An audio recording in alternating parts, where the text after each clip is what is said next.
Assalamu alaikum and welcome to the Ministry of Foreign Affairs. President of the Islamic Republic of Iran, Dr. Sayyid Ibrahim Raisi, visited Pakistan this week. This was the first visit by an Iranian leader in 7 years. This visit provided an opportunity for the two sides to hold in-depth talks on all aspects of bilateral relations and regional and global developments. There was agreement to expand cooperation in economic, cultural, and security domains, and to transform the Pakistan-Iran border into a border of peace, friendship, and prosperity.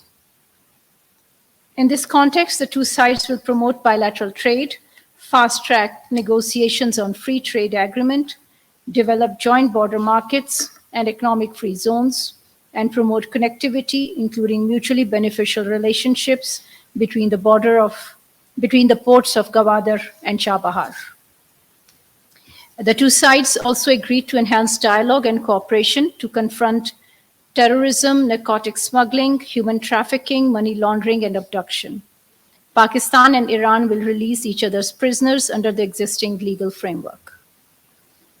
As expressed in the joint statement, Pakistan and Iran have similar views on the situation in Gaza and on Jammu and Kashmir. The leaders highlighted the need for dialogue and peaceful means to resolve the Kashmir dispute in accordance with international law and the will of the people. On Gaza, both sides expressed support for a just, comprehensive, and durable solution based on the aspirations of the Palestinian people, as well as the return of displaced persons. Chairman, China International Development Cooperation Agency, CIDCA, Lo Chaohui, visited Pakistan from 21st to 25th of April. In Islamabad, he called on the President and the Prime Minister and held meetings with the Minister for Economic Affairs and other senior officials. The two sides agreed to fast-track ongoing projects under China-Pakistan Economic Corridor and signed several documents of cooperation. The discovery of mass graves at two major hospitals in Gaza have shocked the human conscience. Pakistan joins the call by the United Nations for a clear, transparent, and credible investigation of mass graves and the massacre of men, women, and children by the Israeli occupation forces.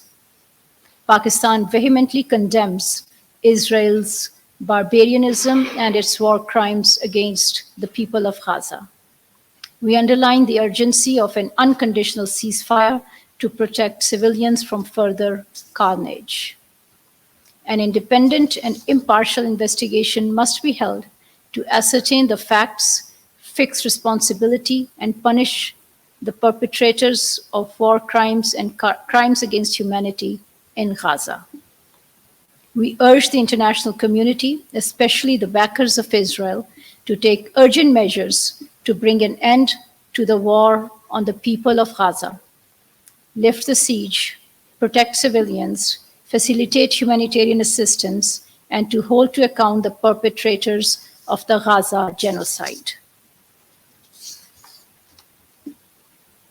We are witnessing an alarming surge in provocative statements from Indian leaders asserting unwarranted claims on Azad Jammu and Kashmir. Pakistan rejects these claims. Fueled by hyper-nationalism, this inflammatory rhetoric poses a grave threat to regional peace and stability. We urge Indian politicians to cease their reckless practice of dragging Pakistan into India's populist public discourse for electoral motives. Historical and legal facts, as well as ground realities, refute India's baseless claims over Azad Jammu and Kashmir. Despite India's rhetoric and assertions, Jammu and Kashmir remains an internationally recognized disputed territory.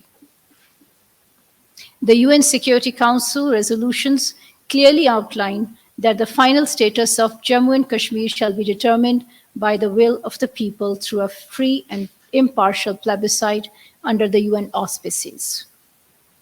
India would be wise to help implement these resolutions instead of harboring delusions of grandeur. Now, a couple of announcements. Prime Minister Mohammad Shehbaz Sharif and Foreign Minister Mohammad Ishaq Dar will attend the World Economic Forum special meeting on global collaboration, growth, and energy to be held in Riyadh, Kingdom of Saudi Arabia, from 28th to 29th of April. They have received invitations from His Royal Highness Mohammed bin Salman bin Abdulaziz Al Saud, Crown Prince and the Prime Minister of the Kingdom of Saudi Arabia, and Professor Klaus Schwab, the founder and executive chairman of the World Executive Forum. High-level participation in the forum will afford an important opportunity to present Pakistan's priorities, specifically in global health architecture, inclusive growth, revitalizing regional collaboration, and the need for striking a balance between promoting growth and energy consumption. On the margins of the main event, the Prime Minister and the Foreign Minister will hold bilateral meetings with world leaders, heads of international organizations and bodies, and other leading personalities participating in the event. Furthermore, Prime Minister Mohammad Shehbaz Sharif will visit the Gambia to participate in the 15th OIC Summit being held in the Gambia on 4th to 5th of May. The summit is being convened at a critical time for the Muslim Ummah, as the war on the people of Gaza continues unabated. It will be an important occasion for the OIC leaders to deliberate upon the deteriorating situation in Gaza and project a strong, collective, and unified stance on the Palestinian question. At the summit, the Prime Minister will speak about Pakistan's grave concern on the genocide in Gaza, the right of self-determination of the people of Jammu and Kashmir, imperatives of solidarity and unity of the Ummah, rising Islamophobia and terrorism, and other contemporary global challenges. He will also hold bilateral meetings with leaders of the Islamic world on the margins of the summit.